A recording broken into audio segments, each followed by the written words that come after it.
Vítajte na kanáli ProLeica. Tamron 11 až 20 mm f2.8, ktorého celý názov uvidíte tu nado mnou, je pomerne nový širokouhlý objektív určený pre bezrkadlové fotoaparáty a vyrába sa v bajonetoch Fuji X a Sony E.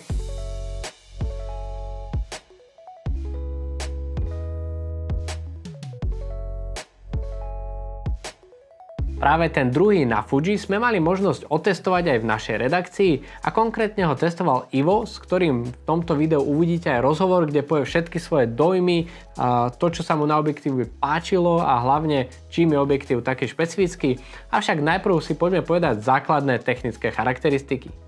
Jedná sa o širokouhlý zoom s uhlom záberu vyše 105 stupňov a v rozsahu 11 až 20 je prvý na svete so svetelnosťou 2.8. Okrem ultra širokého ohniska sa píše aj svojou možnosťou zaostriť naozaj blízko, a to na 15 cm od snímača, čo zodpovedá zväčšeniu 1:4. Opticky sa jedná o 12 členov v 10 skupinách, clona má 7 lamiel a zatvára sa na maximálnu hodnotu f16.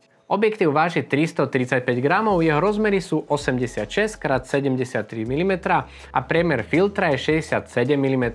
Je utesnený voči striekajúcej vode, čo nám dovoľuje využiť ho v exteriéri aj pri škaredom počasí alebo teda nepriaznivých podmienkach. Predný člen má okrem antireflexného aj fluorové pokrytie, čo zabraňuje usádzaniu vody a masnoty a ľahšie sa tak čistí. No a optické členy LD a XLD zase redukujú chromatickú aberáciu. Rýchle a extra tiché automatické ostrenie RXD je vhodné nielen pri fotografovaní, ale tiež natáčaní videí a prácu s kontinuálnym ostrením pri sledovaní objektu. Toľko k teórii a teraz poďme vyspovedať Iva, ako sa objektív prejavil v praxi. Ahoj Ivan, ja ťa vítam u mňa v štúdiu, alebo teda u nás. Servus Peter. Ty si mal tento objektív 11-20 na testovaní, demokus, cestoval si s ním po svete a zároveň potom, čo si mi ho vrátil, si hneď aj kúpil svoj. Tak mi povedz, ako to celé bolo a čo ťa teda príjmelo k tomu, aby si ho aj získal. Peťo, ďakujem ti za pozvanie, ahoj.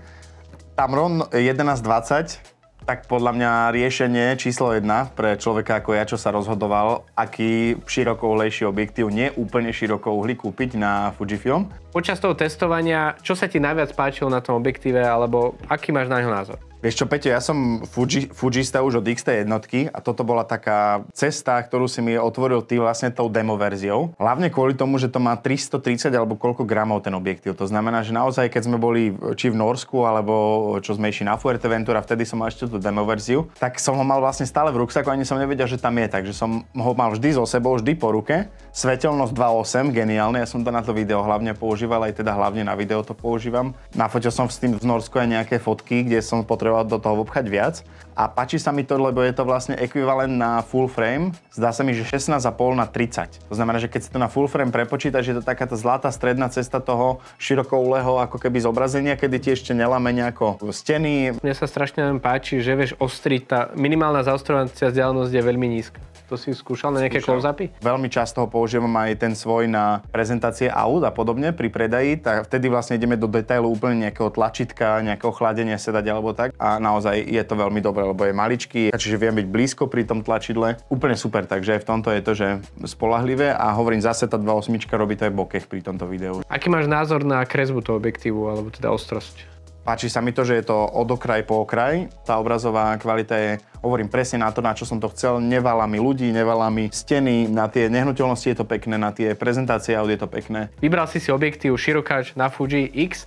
Formát, čo teda zavážil, prečo si zobral presne tento? Alebo aké si vyberal a prečo tento? Tak keď som sa rozhodoval, vyberal som samozrejme to portfólio, určite tam aj Viltrox, nejaké kadejaké X-mounty, ale ja som tam mal takých troch finalistov, tento Tamron, a ten som pravdu povediac čakal, kedy príde to demo, lebo som bol zvedavý. 8x16 a 1024 Fujinon, ale to je štvorka clona.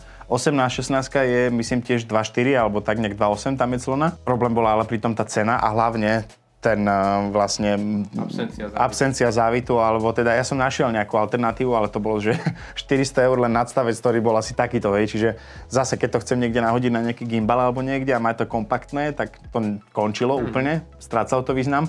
A zase mať ako videotvorca, ktorý sa tým živí v objektív, na ktorý nevieš dať NDčko, bolo úplne, že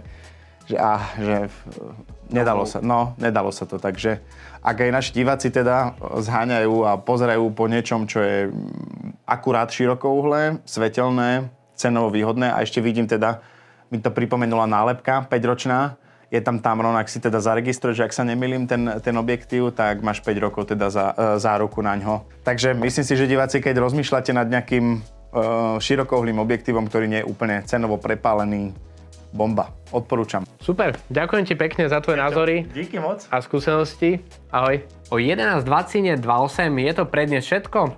Avšak mali sme možnosť testovať aj iné Tamrony a najbližších pár týždňov bude v rámci recenzií patriť práve im, preto sa nezabudnite prihlásiť na odber našho kanálu a my sa na vás tešíme v ďalších videách.